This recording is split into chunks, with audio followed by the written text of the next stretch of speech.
Hello বন্ধুরা, আশা করি সকলে ভালো আছেন। কেটে রাখা পালং শাকের মধ্যে হাফ বাটি দই দিয়ে বানিয়ে ফেলতে পারেন অসম্ভব টেস্টি একটা রেসিপি, যেটা হোটেল রেস্টুরেন্টে পাওয়া যায়। ভীষণই দামি একটা রেসিপি। রেসিপিটা অনেকের কাছেই হয়তো অজানা। চলুন তাহলে আজকে বানিয়ে ফেলি। এখানে আমি 4 টুকরো কাতলা মাছ নিয়েছি আর দিয়ে দিলাম হাফ টেবিল চামচ মতো লবণ। এখানে আমি হাফ টেবিল চামচ মতন গোলমরিচের গুঁড়ো দিয়ে দিচ্ছি আর দিয়ে দেব হাফ টেবিল চামচ সাদা তেল। এবার এই মশলাটাকে মাছের গায়ে খুব ভালো করে মাখিয়ে নেব।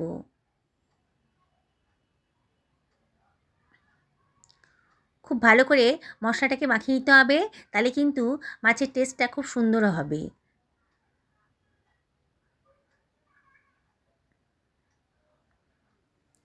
আমি খুব ভালো করে মশলাটাকে মাছের গায়ে মাখিয়ে নিলাম। এবার এটাকে সরিয়ে রাখছি। আমি এখানে 250 গ্রাম মতন পালং শাক নিয়ে নিয়েছি। পালং শাকটাকে আগে থেকে ভালো করে ধুয়ে পরিষ্কার করে নিয়েছি আর বোটা দিকের অংশটা আমি কেটে বাদ দিয়ে দিলাম। এবার পালং শাকটাকে আমি একটু কুচি কুচি করে কেটে নিচ্ছি। পালং শাক কিন্তু স্বাস্থ্যের পক্ষে ভীষণই ভালো। আর এই রেসিপিটা বললাম না বন্ধুরা, অনেকেই হয়তো এরম ধরনের রেসিপি আগে কোনো দিনও খাননি। একেবারে দারুণ টেস্টি আর হেলদি রেসিপি। হোটেল রেস্টুরেন্টে পাওয়া যায় এই রেসিপিটা। এটা বাড়িতে বানিয়েছি খুবই অল্প খরচের ভেতরে। দোকানে কিনতে গেলে কিন্তু রেস্টুরেন্টে কিনতে গেলে কিন্তু অনেক টাকাই খরচ পড়ে যাবে। দেখুন সুন্দর করে কাটা হয়ে গেছে। আমি এখানে একটা মাঝারি সাইজের পেঁয়াজ নিয়ে নিয়েছি। পেঁয়াজের খোসাটাকেও আমি কেটে নিচ্ছি।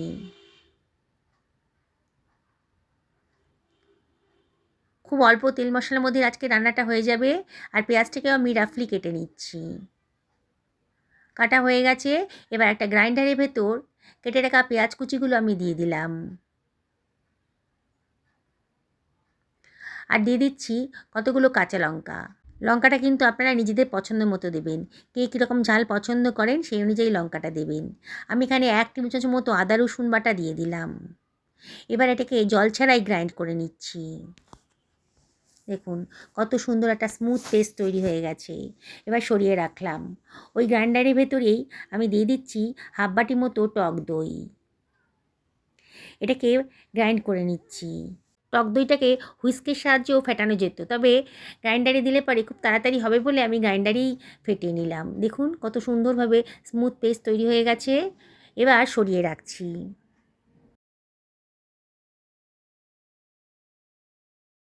গ্রাইন্ডারে দিয়েছি বলে কত কম সময়ের ভেতরেই কিন্তু সুন্দর করে দইটা ফেটানো হয়ে গেছে। একটা ফ্রাই প্যান গরম করতে দিয়ে দিয়েছি আর এই ফ্রাই প্যানের ভেতর আমি দিয়ে দিচ্ছি 1 টেবিল চামচ মতন সাদা তেল। এবার ফ্রাই প্যানের গায়ে তেলটাকে খুব ভালো করে মাখিয়ে নিচ্ছি। দেখবেন বন্ধুরা, আজ কত অল্প তেল মশলার মধ্যে এত সুস্বাদু একটা রেসিপি আজকে বানিয়ে ফেলছি।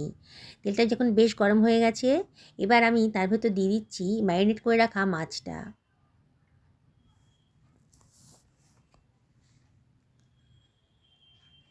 এবার প্রায় 30 থেকে 40 সেকেন্ড বাদে মাছটাকে আমি উল্টে দেব।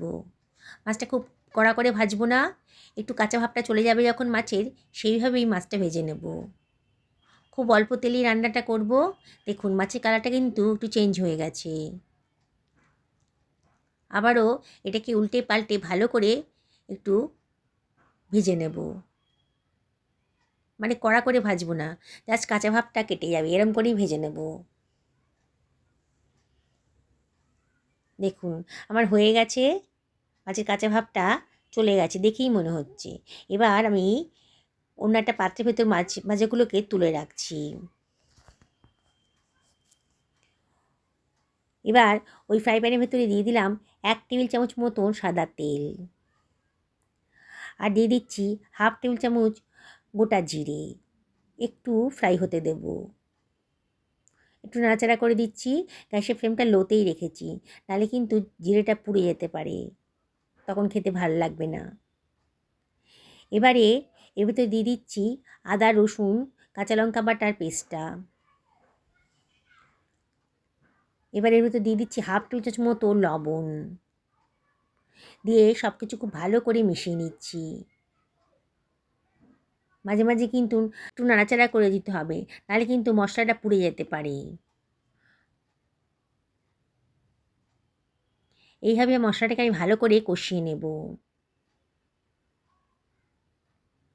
দেখুন আস্তে আস্তে মশলার গাতেই কিন্তু তেল বেরোতে শুরু করেছে।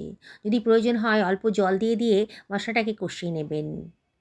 অল্প তেলে যখন রান্না করবেন না বন্ধুরা, তো সেই সময় জল দিয়ে অল্প অল্প জল দিয়ে মশলাটা কষিয়ে নেবেন। তেল খাওয়া তো স্বাস্থ্যের পক্ষে বেশি ভালো না, তাই আজকে অল্প তেলে আমি রান্নাটা করছি। তবে আপনাদের যদি মনে হয় একটু বেশি তেলে করবেন তাহলে করতে পারেন।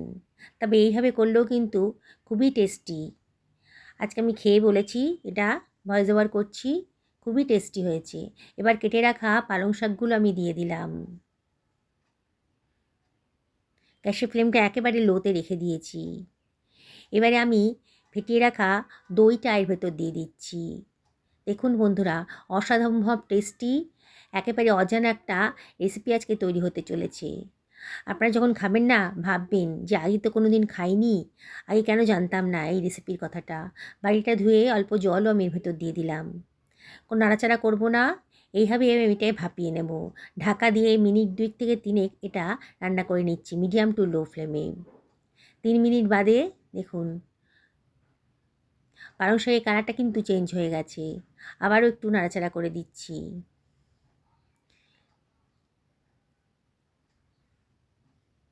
দেখুন পালং শাকটা অনেকটাই কিন্তু নরম হয়ে গেছে, দেখেই মনে হচ্ছে। এটাকে মিনিটখানেক খুব ভালো করে নাড়াচাড়া করে নেব। অনবরত কিন্তু নাড়তে হবে, নাহলে কিন্তু পোড়া লেগে যেতে পারে। বন্ধুরা, রেসিপিটা যদি ভালো লাগে তাহলে লাইক করবেন, শেয়ার করবেন আর অবশ্যই কমেন্ট করবেন। আপনাদের লাইক আর কমেন্ট পেলে পরে আমার ভিডিও করার উৎসাহ কিন্তু অনেক গুণ বেড়ে যায়। এবার গ্যাসের ফ্লেমটা অফ করে আমি এটাকে ঠান্ডা করতে দেবো। একটা মিক্সার গ্রাইন্ডারের ভেতর নিয়ে নিয়েছি। জল ছাড়াই এটাকে গ্রাইন্ড করে নিচ্ছি। দেখুন কত সুন্দর একটা কালারফুল স্মুথ পেস্ট তৈরি হয়ে গেছে। কালারটা শুধু তাকিয়ে দেখুন। ফ্রাই প্যানটা গরম করতে দিয়ে দিয়েছি। এখানে হাফ টেবিল চামচ মতো মাখন দিয়ে দিলাম। গ্যাসের ফ্লেমটা কিন্তু এই সময় একেবারে লোতে রেখে দেবেন, নাহলে কিন্তু মাখনটা পুড়ে যেতে পারে। মাখনটাকে একটু গলতে দেব। এইবারে পালং শাকের স্মুথ পেস্টটা ভেতর দিয়ে দিচ্ছি। দারুণ সুন্দর একটা গন্ধ বেরোচ্ছে। এবার গ্রাইন্ডারটা ধুয়ে অল্প জলও দিয়ে দিলাম, দিয়ে সব কিছু খুব ভালো করে মিশিয়ে নিচ্ছি। মাঝে মাঝে কিন্তু নাড়াচাড়া করে দিতে হবে। এইভাবে পালং শাকের পেস্টটা ভালো করে কষিয়ে নেব। দেখুন কালারটা কিন্তু আস্তে আস্তে চেঞ্জ হয়ে গেছে। যত ভালো করে কষাবেন রান্নার টেস্টটা কিন্তু ততটাই ভালো আসবে। যেসব বন্ধুরা আমার রেসিপি দেখেন অথচ আমাকে এখনও সাবস্ক্রাইব করেননি, তাদেরকে আমি রিকোয়েস্ট করবো আমার চ্যানেলটা সাবস্ক্রাইব করার জন্যে। পাশে থাকা বেল আইকনটা অবশ্যই ক্লিক করে দেবেন, তাহলে আমার রান্নার নোটিফিকেশানটা আমরা চটজলদি পেয়ে যাবেন। আমি এখানে 1 বাটি পরিমাণ গরম জল দিয়ে দিলাম। গরম জল দেওয়ার চেষ্টা করবেন, তাহলে রান্নার কালারটাও সুন্দর থাকবে আর রান্নাটাও তাড়াতাড়ি হবে। এবার ঝোলটা আমি একটু ফুটতে দেব। আপনারা কে কীরকম গ্রেভি রাখতে চান সেই অনুযায়ী কিন্তু জলটা দেবেন। আজকে আমি একটু পাতলা রাখবো বলে জলের পরিমাণটা একটু বেশিই দিয়েছি। ঝোলটা যখন ফুটতে শুরু করেছে একটু নাড়াচাড়া করে দিচ্ছি। এবারে ভেজে রাখা মাছটা আমি এর ভেতর দিয়ে দিচ্ছি। দেখছেন তো বন্ধুরা বানানোটা কতটাই সোজা, কিন্তু এর টেস্ট একেবারে অসাধারণ। একবার যদি খান না বারে বারে কিন্তু বানিয়ে খেতে ইচ্ছে করবে। যাকে খাওয়াবেন সেই কিন্তু আপনার রান্নার প্রশংসা করবে আর রেসিপিটা জানতে চাইবে। এবার দিয়ে দিচ্ছি বেশ খানিকটা ধনেপাতা কুচি আর চিড়ে রাখা কাঁচা লঙ্কাটাও দিয়ে দিলাম। আর দিয়ে দিচ্ছি ছোটো টেবিল চামচের 1 টেবিল চামচ গোলমরিচের গুঁড়ো। হাতে ডলে একটু কসুরি মেথিও দিয়ে দিলাম।